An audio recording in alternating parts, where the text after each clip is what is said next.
परंपरा, संस्कृति और सभ्यता के प्रति जागरूक हो रहा है।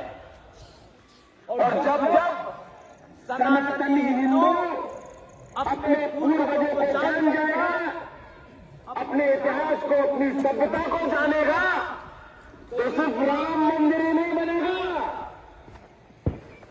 काशी के अंदर एक इस्लामिक आक्रांता औरंगजेब ने बाबा विश्वनाथ की मूर्ति को खंडित किया था।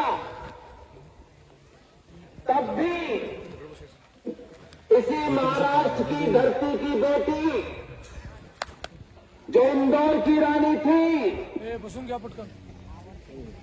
उसने इंदौर से चल करके बनारस गई। बनारस जाकर के जिस बाबा विश्वनाथ की मूर्ति को खंडित उस एक जिहादी पागल कुत्ते ने हिंदुओं की आस्थाओं को चोट पहुंचाने के लिए जब उसको छिन्न भिन्न किया, तब आप ही के इस प्रदेश की एक बेटी महारानी अहिल्याबाई होलकर वहां गई और बाबा विश्वनाथ की उस मूर्ति, खंडित मूर्ति को पुनर्स्थापित किया और चली आई। उन्होंने ये कभी नहीं सोचा कि कभी कोई वंशज उनका नाम लेगा, कभी भारत के लोग उनको याद रखेंगे जो उन्होंने बाबा विश्वनाथ की मूर्ति को पुनर्स्थापित किया था, कि कहीं कोई उनकी मूर्ति लगेगी, उन्हें भारत में रत्न मिलेगा। ये मन में लालसा नहीं थी। लेकिन समय का चक्र देखिए, हमने अहिल्याबाई होलकर को नहीं देखा, हमने छत्रपति शिवाजी महाराज को नहीं देखा, हमने संभाजी महाराज को नहीं देखा। लेकिन जब समाज अपने खोए हुए इतिहास को जानता है, तो फिर उसके अंदर एक गौरव की भावना पैदा होती है, सम्मान की भावना पैदा होती है और उसका पुरुषार्थ जाग जाता है। और जब पुरुषार्थ जागता है तो आप सत्ताओं को चुनते वक्त अपने मन में यह नहीं लाते कि सत्ताओं पर बैठने वाले लोग, चुनाव जीतने वाले लोग आपकी कीमत खुले बाजार में 2 रुपए किलो चावल और 1 महीने की बिजली फ्री करने से आपको खरीदते रहे हैं। लेकिन आपने पिछले 10 साल में यह साबित किया कि सनातनियों को, छत्रपति महाराज के वंशजों को दुनिया में कोई ताकत खरीद नहीं सकती। और इस भाव के जगने से सत्ता पे शीर्ष पर बैठने वाले भी संभाजी महाराज के पैर छूते हैं। संभाजी महाराज की बार बार बीच में उनके स्वास्थ्य की खबर लेते रहते हैं और यहां चल के आते हैं। यह आपकी शक्ति के कारण है, पर वो ये जानते हैं कि मैं कहां आया हूं। ये लाखों लोग जो इस समय इस रायराइशर किले के अलग अलग जगह बैठे हुए हैं, मैं जब से नीचे से लेके ऊपर तक आया हूं, हजारों लोग जगह जगह बैठे हुए थे। यहां न कोई ऐसी व्यवस्था है, न सरकार है, न प्रशासन है।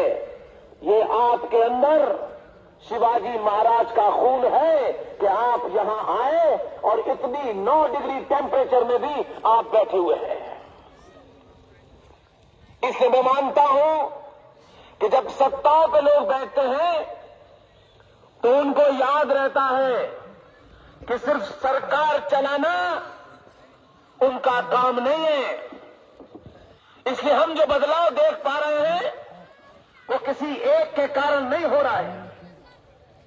उस एक के पीछे जो आपने शक्ति लगाई है, जो आपने उसको कार्य करने के लिए दिया है, इसलिए वो जानता है लाखों करोड़ों लोग उसके पीछे खड़े हैं। उसको इस बात की चिंता नहीं है कि मेरे बारे में लोग क्या राय बनाएंगे, मुझे कोई पद, मुझे कोई बहुत बड़ा पुरस्कार मिलेगा या नहीं मिलेगा।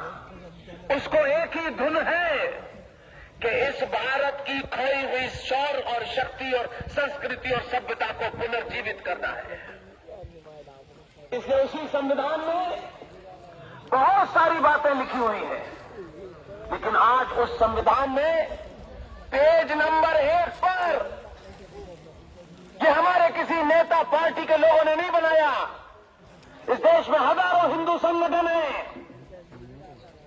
कई 100 साल पुराने हैं, लेकिन उनमें से कोई शिवाजी नहीं पैदा कर पाया, बल्कि जो शिवाजी बनने की कोशिश करता है उसे बाहर कर दिया जाता है। मुझे खुशी है कि बड़े गुरुजी ने अपना रास्ता तय किया और एक ऐसी यात्रा शुरू की जो 1985 से निरंतर चल रही है। बड़े गुरुजी के पास करोड़ों रुपया नहीं है, कोई संगठन की शक्ति नहीं है, कोई विदेशी फंडिंग नहीं है, किसी सरकार के मदद से नहीं है। बड़े गुरुजी ने आपके अंदर उस शक्ति को जागृत किया है कि आप किसके वंशज हैं। यहां बैठा हुआ एक शिवाजी महाराज का वंशज बड़े से बड़े एटम बम के बराबर है। इसलिए इस शक्ति को जिस तरीके से इसका संचार किया गया है, ये निरंतर जारी रहनी चाहिए। और क्योंकि आप जागृत हुए, तो आज ही 24 जनवरी को, कल मैं मेरठ में था, रात में वहां से लौटा हूं। आप जानते हैं कि 23 जनवरी को सुभाष चंद्र बोस का जन्मदिन था। 22 जनवरी को आप सबने देखा कि भारत की आस्थाओं का केंद्र, मर्यादा का केंद्र, हमारे आदर्शों का केंद्र